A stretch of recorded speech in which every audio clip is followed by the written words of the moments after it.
Hey everybody, Andrew Zimmern here. Today we're going to make lamb dumplings. Now recently I was in Mongolia and we stopped by the side of the road in this teeny little dusty town and we had this exact same dish I'm going to make for you today. Of course they made it with mutton that was way past its prime, supremely ripe and barnyardy.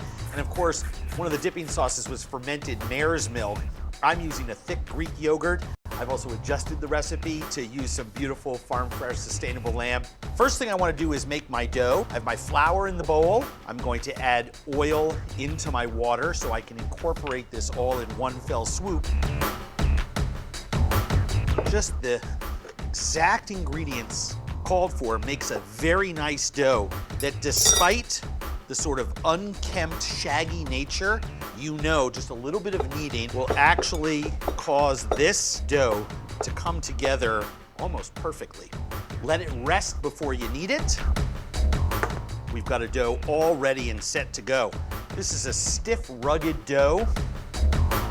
And I roll this out sort of pretzel log sized. Take my knife, roll those in flour.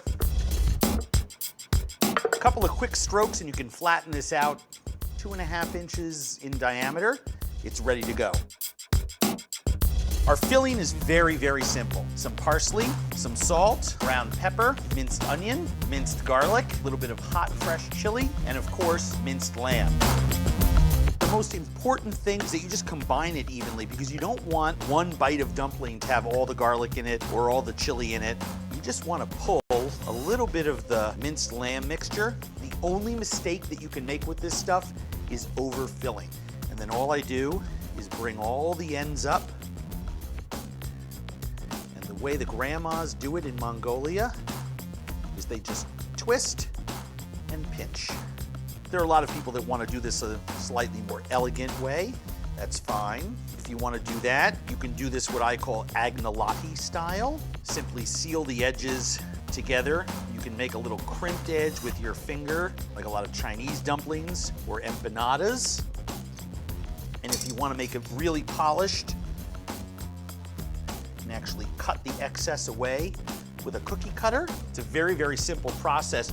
I have a whole bunch that we made here a little while ago. All that you want to do is take your little dumplings, drop them into rapidly boiling, heavily salted water. I've got some traditional thick yogurt, Greek style. I want to sit it in the refrigerator in a sieve lined with cheesecloth and let it sit there overnight. Look at that, that's probably about a half a cup of water. And I don't want that in my sauce. In goes the yogurt into the pan, hot chilies, mint. We're gonna scorch our yogurt. This is exactly the right look. Pull it off the heat. That yogurt is scorched. Our dumplings are starting to float. All we're gonna do is wait for these for about another 60 seconds, and then we're done. From the pot into the saucepan. The sauce is still nice and tight like a sour cream sauce. Let's see how this is. Sweet, sour, minty, spicy sauce, a yielding pliant dough, and this explosion of rich, fatty, homemade lamb sausage in there. Wowza.